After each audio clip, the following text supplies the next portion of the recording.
Talk Cyber and board member of the Cloud Security Alliance Norway, and also recently named as the top 50 women in tech. Welcome.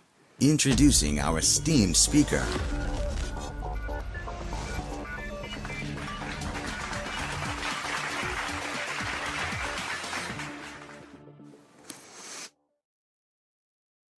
Hi, everybody. I hope you can hear me.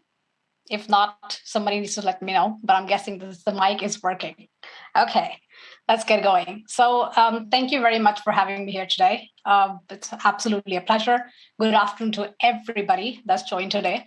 Today, we'll be talking a bit about how can you build security and not only just survive, but thrive in a world of uncertainties, but also staggering opportunities. So that's what we're going to be talking about today. Cybercrime is a lot like human species. Cybercrime is an evolution. And just like human evolution or like biological evolution, cybercrime has evolved massively over the last many years. Wouldn't you say so? And what if I said maybe not even just last many years and not even last many decades, but last many hundred years? Maybe let's talk about 200 years, 2 centuries. Would you believe me? Let's find out.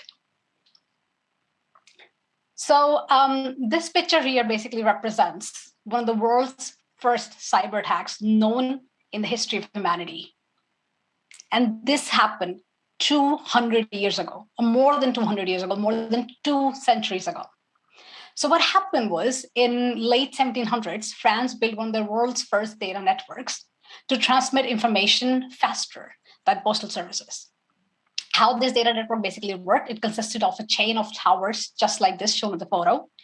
That consisted of wooden blocks on the top, and the configuration of the blocks would basically reveal the information or the characters of information. But this could be only observed through telescope and was only reserved for government use. So what happened was that the operators in these towers, or operator in each tower, basically would match the configuration of the wooden block to the adjacent tower, again observed through telescope, causing the information or the characters of information rippling through this chain of towers throughout the country in a matter of minutes, much faster than postal service. In late 1700s, we're talking about more than 2 centuries ago. But then in early 1800s, in precisely 1834, 2 bankers, the Blanc brothers, found a way to hack the system. And social engineering was obviously involved, but they were able to steal sensitive financial market information, effectively conducting the world's first cyber attack known to humanity. So, since the last 200 years, obviously, our digital landscape has evolved massively, right? I hope you would agree with me. So much so that it has led to a convergence between the digital and the physical and also the biological worlds. And we'll talk a little bit about that in a bit, leading to even more uncertainties, especially in the recent years, but also some staggering opportunities, but also accompanied by the risks that they come along with. So what are some of the patterns that we can see from this evolution in the last many hundred years, especially the last decade and the current decade? And what can we learn about it? And how can we build cybersecurity so that we can not only just survive, but also thrive amidst this convergence, uncertainties, and opportunities? Let's find out. So 2010s was the decade of convergence. In 2010s, we saw a massive rise in convergence between the physical and the digital systems, the cyber physical systems, what it is called, especially since the Industry 4.0 revolution that started in 2011. Also in the 2010s, we saw one of the biggest attacks against the cyber physical systems, against the SCADA systems, Stuxnet attack. And then we have also seen in the last decade that there has been large-scale migrations to cloud, use of 3D printing, robotic assistance, Internet of Things. That we are seeing also in the last decade, we also saw, in addition to all these, the use of this, we also started seeing a convergence also with the biological world and a shift towards human augmentation. use of bionic devices, microbiochips, and more. So 2010s was a defining decade for convergence. Then obviously we were hit in the head by 2020s. When 2020 started, obviously, while the convergence continued, there was an acceleration of uncertainties, especially caused by a pandemic that spread like wildfire due to globalization, lack of immunity, a lot of other reasons, followed by a massive increase in ransomware attacks. Just in 1 year, there was an increase of more than 400% of ransomware attacks, followed by global supply chain attacks, followed by geopolitical crisis, followed by cyber warfare.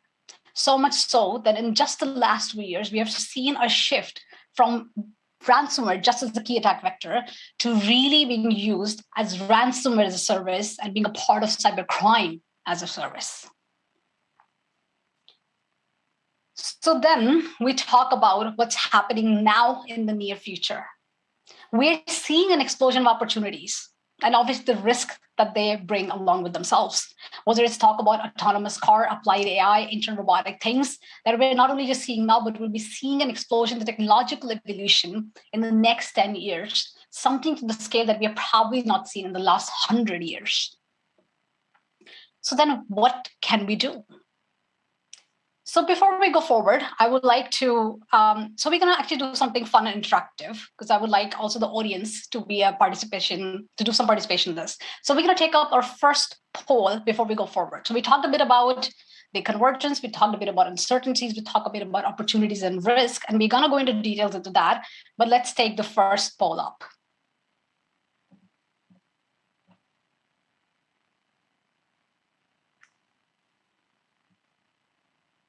Wonderful. So the first poll basically says, despite all the safeguards that you have today within your organization, what are the chances of a material cyber breach in the next 12 months? So I would like everybody to answer, and I would like everybody to think, what were the chances that you could have been hacked in the last 12 months? Or what were the chances that you knew that you were hacked in the last 12 months?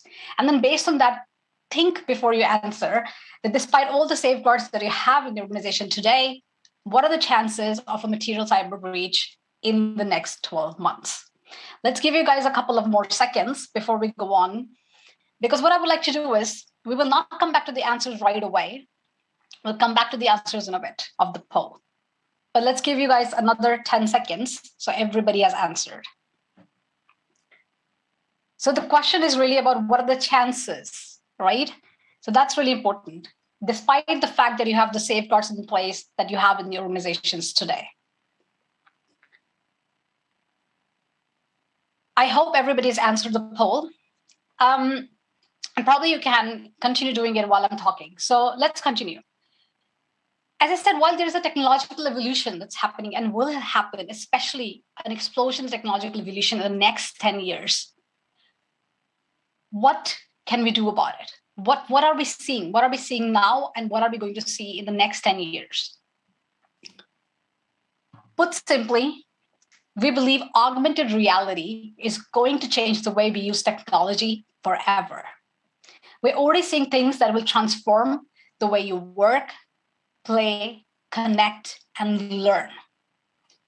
Because we're already seeing quadriplegics typing only using their brain through the evolution use of brain-computer interface. Or we're seeing these artificial intelligence tools like this from MIT that helps detect melanoma with 90% sensitivity and accuracy that of an expert dermatologist. It's already out there. Or this 3D printed guitar that was used in one of the world's first live concerts that was played only using 3D printed instruments. That didn't happen too far away from here. It happened in Sweden. Or how about biorevolution or biohacking or precisely genome editing? In 2020, 2 scientists were awarded the Nobel Prize in Chemistry for developing a method for genome editing that basically allows scientists to precisely cut any strand of the DNA they wish. Imagine X-Men would not be just a matter of Marvel Universe. As some nerd talk there, but I hope you get the analogy. Or how about this robotic assistants for helping with COVID management or with inpatient care, other health services, disaster recovery, and much more. Or this AI software that helps detect breast cancer 30 times faster than a human with 99% accuracy. And many more such examples that we're going to see going forward. This is just the process of the current, and we're going to see an explosion of the technological evolution in the next 10 years. So let's pick up the answer from poll number 1. I hope that in the meantime, everybody has answered. If we can see the answers for poll number 1. Because it's interesting to the story as we go forward of about the evolution of cybercrime and also what we can do about cybersecurity. Oh, actually, I'm not able to see it. It's so tiny. I only have one screen, so I'm having a hard time seeing it. Let's see, how do I? Oh.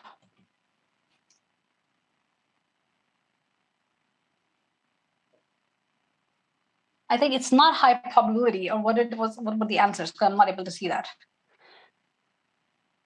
High probability, is that what you said? Slight probability. Okay, so majority is slight probability. Okay. And some people have said high probability, that's the second. No chance. That's very interesting. Somebody said no chance. Oh, now I can see it. Thank you. So slight probability. Okay, so at least everybody agrees, or majority of the people agree that there is a chance. There is a possibility. Great. Okay, let's go forward then. So as I mentioned, we are obviously seeing an explosion in the technological evolution, which is also leading to further convergence between the cyber, the digital, and the physical, the physical and the biological world. But the interesting part about the convergence is that it's leading to a massive increase in cyber kinetic attacks or risk associated with cyber kinetic warfare. But what precisely is cyber kinetic attacks? So a cyber kinetic attack targets cyber physical systems and causes direct or indirect physical damage, injury, or death, or environmental impact solely through exploitation of vulnerable information systems and processes. But as I mentioned, we're already seeing a convergence between the cyber, the physical, and the biological world. So I believe a precise definition would be cyber kinetic attack targets cyber physical biological systems and can cause damage that has massive impact, as you can see, right? Some of the examples for that. How about the hacker that tried to poison the water supply of Florida City? Or the cyber criminals that basically ransomwared this medical device from Medred. Or the hackers that tried to hack the nuclear power plant. And not only that, they actually hacked the nuclear power plant, which came out later, but they also tried to steal a small but highly enriched amount of uranium, which could have been used to build a so-called dirty bomb. How about Johnson & Johnson that warned patients in 2016 that their insulin pumps had cybersecurity issues? Just a year after that, when the FDA basically had to recall nearly 500,000 pacemakers because of cybersecurity patching issues and fact that they had hacking fears. Or in 2020, when the cyber criminals ransomware the university hospital in Düsseldorf, Germany, almost causing a woman her life. Why do I say almost? I'll come back to that. And the very recent geopolitical crisis that combines, or that has been combining, the kinetic war together with the cyber war, leading to a hybrid variant, the so-called cyber kinetic warfare. We are already seeing this today. And we're just going to see an explosion of these both opportunities and risks in the next 10 years. So before we go forward, let's take quickly poll number 2. Because we talked a bit about the technological evolution. We talked a bit about opportunities. We're also talking a bit about the risks that are associated with this technological evolution and convergence and the uncertainties that the cyber criminals are basically abusing. And most of you basically said there is a slight chance of us being breached in the next 12 months. Okay, so let's look at poll number 2.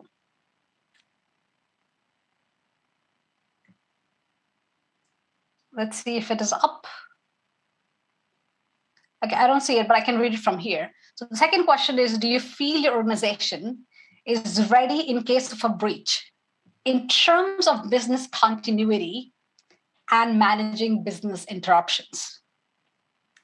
So let me read that again. Do you feel your organization is ready in case of a breach in terms of business continuity and managing business interruptions, or you can say in terms of resilience? I hope everybody has access to the polls and they can answer the poll number 2. Let's give you guys a couple of minutes, a couple of seconds, not a couple of minutes. And then maybe get the answers already right away. Just to have an understanding of where do the organizations think they are in terms of somewhat ready, okay?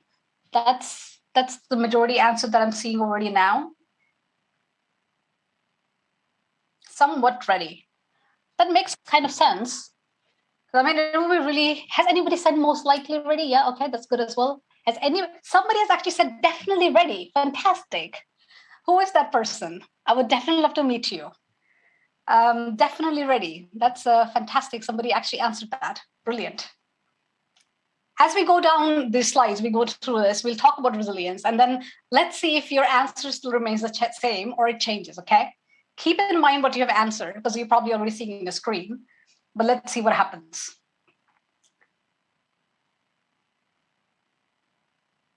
Wonderful. Okay.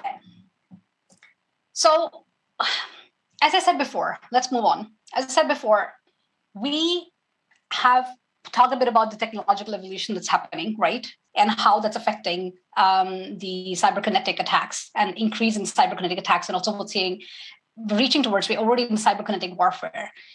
So while we're seeing this evolution on one side, we are also seeing another evolution on the other hand, which is a massive increase in cybercrime as a service. So much so that in just the last 2 years, we've seen a massive shift towards fully fledged and fast growing cybercrime as services, cybercrime as a service. What does it actually mean? So what's happening is that we are living today in the era of cybercrime. Cybercriminals are sentient. Ultimately, they want profits, whether it's about activism, whether it's about surveillance, whether it's about money, it is still about profits. Cybercriminals are sentient.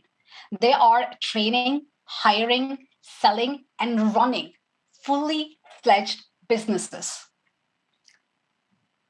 So much so that just like any other business, they're driven by business goals. And what do you believe are the business goals of a cybercriminal organization? What do you think that would look like? I'll give you a couple of seconds to just think in your own mind. What do you think would business goals of cybercriminal organizations look like? Very similar to legitimate business goals. Cybercriminals also want to reduce the time consumption throughout whatever they are doing, which is the attack lifecycle, hire the right resources to carry out attacks, or talk to the right organizations or customers or collaborative partners, reduce the cost of attack, reduce the cost of ransom, but increase the ransom, obviously, the ransom sales, and increase the ROI throughout the attack lifecycle, whether they're doing it themselves or as a service. But so much so that these days, cybercriminals are also very aware of, and they want to keep a reduced risks. They want to reduce the risk of reputational damage in the dark web. They want to reduce the risk of capture, seize of operations, or seize of finances, right? So much of the cyber criminals, we are seeing in just the last 2 years, we have seen a shift that cyber criminals are moving from shooting randomly to very calculated target selections. There are much more increase in the collaboration between the cyber criminal organizations in the dark web or underground cyber criminal organizations. And so much so that there is also an increase in ransomware affiliate programs, ransomware as a service. So they're running fully fledged businesses that are just growing. And cybercrime has evolved massively and it will just continue growing even further. So much so that we can actually say that cybercriminals are entrepreneurs that have just gone to the dark side, unfortunately. In fact, in 2019, We lost $2.9 million to cybercrime per minute. In 2020, the average cost of cybercrime per organization per minute was approximately $24. That's per minute. And in 2021, the cost of cybercrime worldwide was predicted to be $11.4 million per minute. That is a whopping $6 trillion annually. And these are just the numbers from 2021.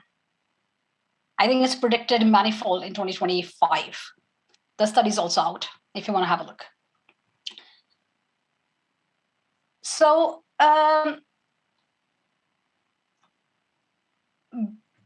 perpetrators continue to be increasingly ruthless and methodical in their modus operandi. What I mentioned to you before, cybercriminals, the cybercriminals that ransomed a university hospital, and I mentioned it was almost, they are becoming ruthless. Because what happened in this attack was, if probably already majority of you know, but a woman suffering with aortic aneurysm was on her way to the hospital and needed emergency care. But because the operation was shut down and they could not take any more in-care patients, they had to redirect her to another hospital in Germany, in Wuppertal, 32 kilometers away. She died within an hour. And the prosecutors actually tried to convict or indict the criminals of negligent homicide. But because of the German law that it says that they have to show a decisive role in the death, which they couldn't legally, they were not convicted. But medically, it's highly likely that ransomware attack costed this woman her life. And cases like this are just becoming more and more plausible as we see even more convergence between the digital, the physical, and the biological worlds, and even further integration within our businesses in our day-to-day lives. In the next 10 years, we're going to reinvent every industry on this planet. And when Peter Diamandis actually said that, I actually want to add a note to that, because I believe when you talk about industry, we should also include the cybercrime industry. We are going to see a reinvention of cybercrime industry in the next 10 years.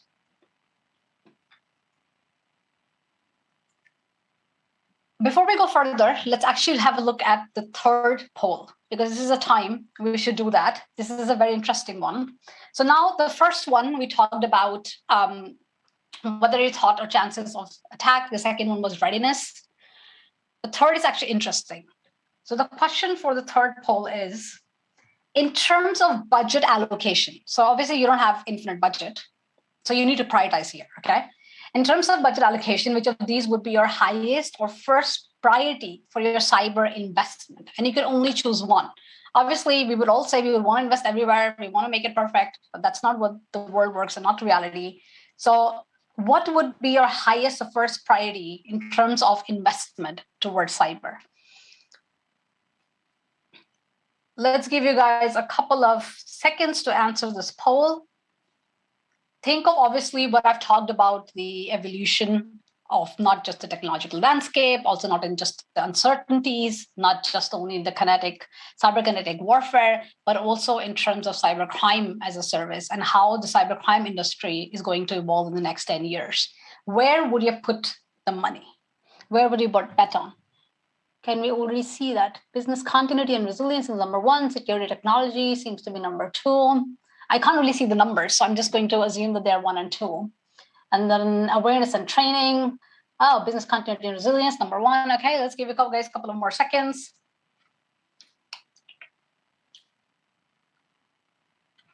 So business continuity and resilience, wonderful. That's number 1. Security technology. Oh, they're probably just both number 1 and number 2 are same. It seems 36%. It's just too tiny number, so I can't really read that. Awareness and training, risk management, fraud management, compliance. Oh, it's actually a wonderful CIO group that actually said compliance least. As a security person, that makes me very happy. I must say that. Because compliance is great, but you can't really that will not help you against cybercrime unless we change all the frameworks of compliance. going forward. Okay, wonderful. So now it has gone, security technology is number 1, business continuity and resilience is number 2, awareness and training is number 3. Okay, good, wonderful. The reason I say that is because, fantastic, remember your answers. Because there was another survey done this year, on March 24th, earlier this year, not the news came out on March 24th, but survey was not done on March 24th, where it said that only 27% of CIOs listed business continuity and resilience as a top 3 priority during the next 12 months. So I'm very happy to hear that majority of you have actually put, well, it's not number 1, but at least number 2. And that's really amazing. That's fantastic. So after having talked about the convergence, the uncertainties, the cyberkinetic attacks, the evolution in cybercrime, how do we go forward? That's the million-dollar question, right? Okay. It is imperative that organizations plan and invest in longer-lasting security measures. It's imperative that organizations plan and invest in longer-lasting security measures. But then the question would be, what exactly is longer-lasting, right? And in my experience, having been in the industry more than 15 years, one of the biggest challenges that we have in the cybersecurity industry or in technology industry with regards to cybersecurity is that we're always playing catch-up to cyber criminals. And the gap between the evolution of cybercrime, the cybercrime curve, and the cybersecurity curve will never be 0. We will never be able to close that gap. We can run after cyber criminals, we can try to play catch up, but we will never be able to close that gap. So we need to start thinking differently. So we need to start thinking in terms of evolution-driven cybersecurity. Just like evolution in human society, just like evolution in technology, just like evolution in cybercrime, we need to think of evolution in cybersecurity. And this is not a fad, this is not a buzzword, because I'm going to explain to you exactly what does that really mean. What is evolution-driven cybersecurity? So to understand that, let's just have a look. Let's just talk about one thing. When we talk about evolution, we talk about biological evolution or human evolution, we talk about one of the key principles. And what is that? Survival of the fittest. And this key principle, survival of the fittest, is not about smartness, it's not about intelligence, it's not about strength. It's about one key thing, and that's adaptability to change. So when we think of evolution-driven cybersecurity, we need to think of evolution through adaptability, which I call as adaptive security. So in 2020, I published a model which is called Cybersecurity Adoption Lifecycle Model. You can Google it, you'll find it everywhere. It's called Cybersecurity Adoption Lifecycle Model. This was published in the Norwegian newspaper Digi. It's on my website, monicatatalkcyber.com. It's on The Dark Reading or other magazines. But I talked about different types of cybersecurity phases, and one of them is adaptive security. So you can read more about it there, but I will talk a little bit about what this is and how you can use it. So what is adaptive security? To be able to understand that, to be able to understand and put into practice evolution through adaptability or evolution-driven cybersecurity, you need to first understand maturity and resilience are not the same thing. While you may put in measures that may have a linear impact on maturity and increase the maturity step by step, 1, 2, 3, 4, resilience doesn't usually work that way. It's more exponential and linear, and the initial growth is always slow. So you need to, it's like a compounding effect that happens the more you work towards it.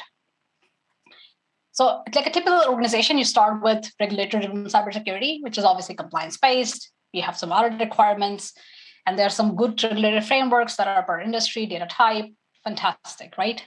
Amazing.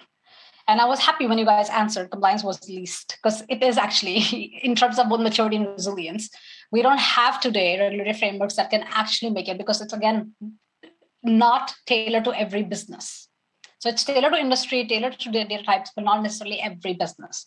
And that's where it's in terms of number one step. Next, slightly more mature organizations obviously then think about cybersecurity in terms of risk-driven security. So obviously think about, you have risk management, you have known risks and vulnerabilities. You have to make sure that there is a feedback loop between the risks and the incidents, because you always start with known risks, but there are also unknown risks. That's why you need to have the incident loop back. And then make sure that you have a holistic approach from risk to incident to recovery, right? To crisis management and recovery. Have a holistic approach there. Wonderful. Okay, so far so good. But that's where majority of the organizations stop.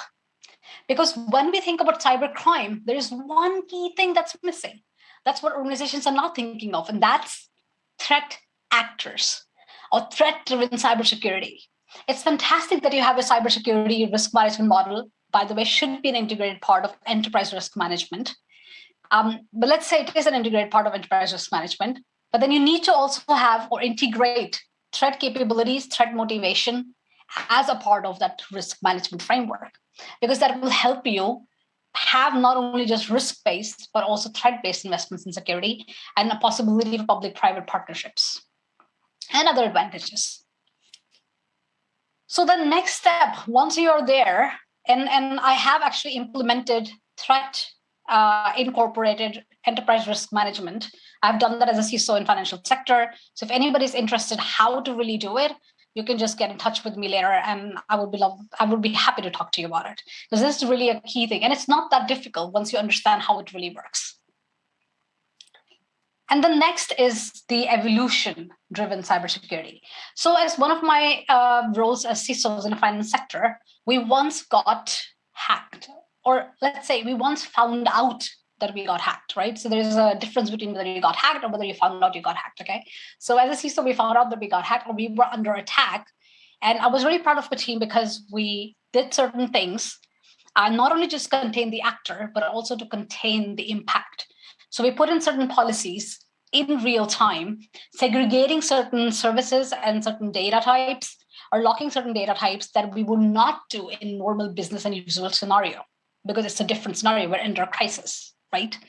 And also had emergency change management in place and all the other policies that we needed to have for adapting to the situation.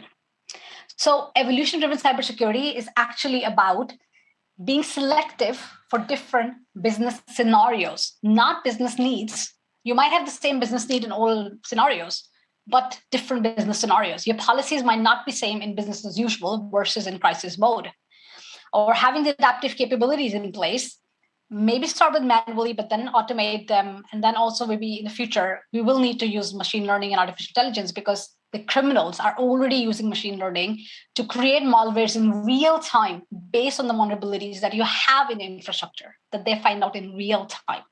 So speed is going to be of even bigger essence going forward. And none of this was possible, would have been possible, if there was no continuous visibility and ongoing monitoring throughout your infrastructure and throughout your supply chain.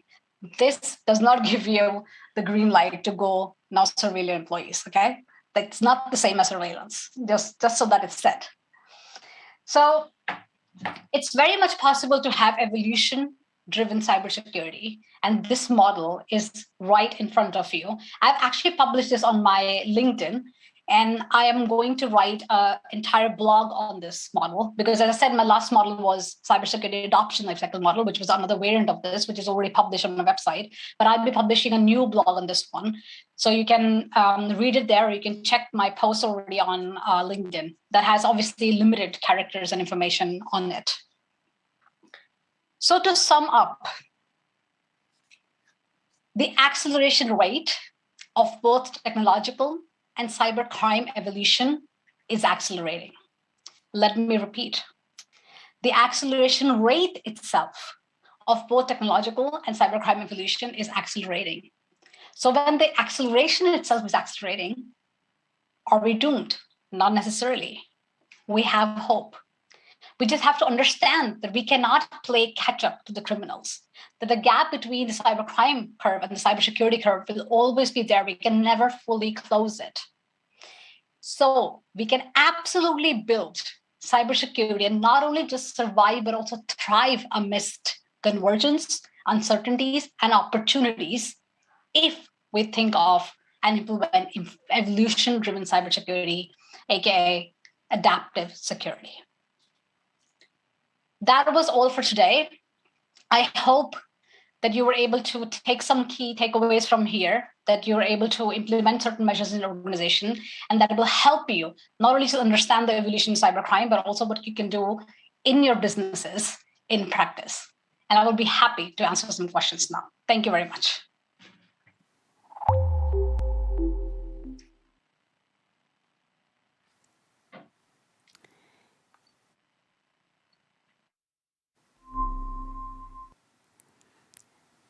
Thank you, Monica. I made some notes. A very interesting evolution-driven cybersecurity. I don't think I heard that before. So, Monica, in terms of some questions, so if you say that we can't ever really fully be ready for these, these criminals are always going to be one step ahead, right? But obviously, readiness is key. So there is a question here from the audience on how would you go about assessing an organization's readiness for an attack? What needs to be in place?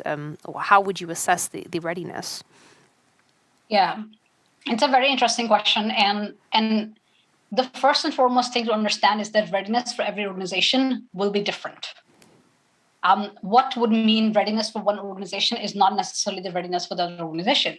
Just to take it as an example, when you think of financial institutions, the most important thing is preventing the loss of money and keeping the money and making sure that there is integrity and making sure there are no financial losses.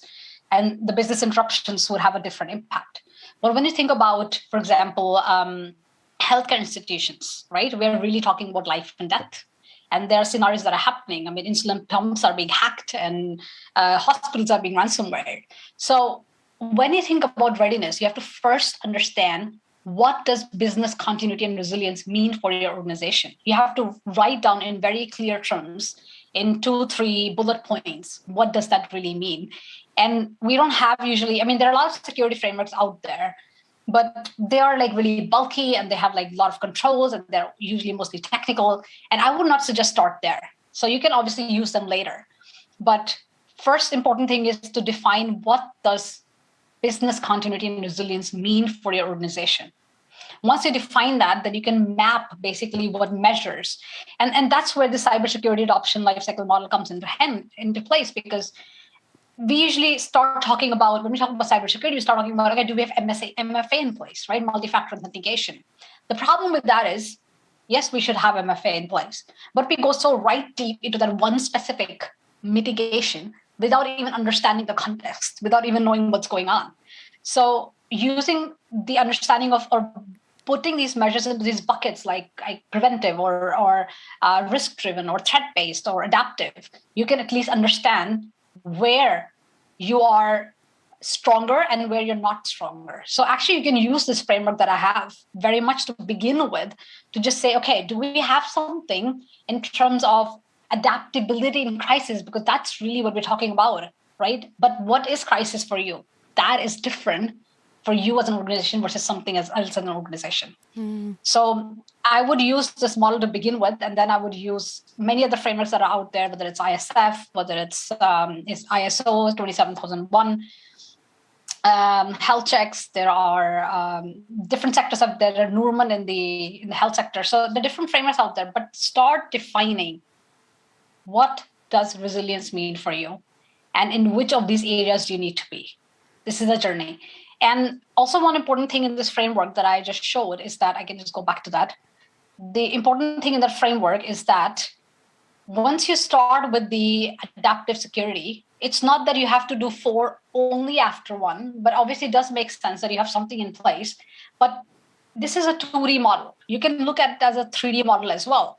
The third axis would basically be further continuous development in all 4, right? Like you will, even if you start doing adaptive security today, even if you start being readiness today, you still need to go a long way, right? So there will be some sprints in there as well. So start somewhere and continue going. So to answer your question for readiness, absolutely understand, what does resilience mean for you first and foremost. And you mentioned one of the, well, I would say mistakes. What are the common things that people do, not understanding the context? So what other mistakes do you commonly see organizations do in this particular realm? That's a long list.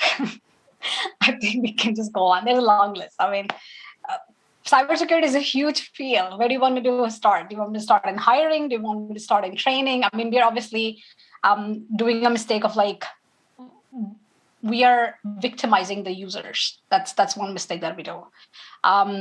We are not hiring in a good way. When we're hiring security talent, we are having ridiculous requirements. So ultimately, it's people that are going to build these measures. I mean, you can put all the technology into place, but if you don't have the people perfect part of it, and I think if you think about cybersecurity, it's people, process, and technology. I think the biggest mistakes that we're doing are in the people area. It's in the victimizing area. It's in the hiring and training area. And funnily enough, I just wrote about it yesterday on LinkedIn, and I will be releasing a new video where I'll be talking about top 10 mistakes that we make in the hiring industry, in hiring within technology and cybersecurity industry. There are a lot of mistakes that are there. One of them is obviously a long list of requirements that are based on not real talent, but just a checkbox, right? So it's like compliance in terms of people. That's another mistake that we're doing. Yeah, and in a world where there's a skill shortage, we probably can't really afford to have these long lists, right? Monica, that's all we have time for today. Thank you so much for all of your insights, and I hope you have a great rest of the day. Thank you, Monica.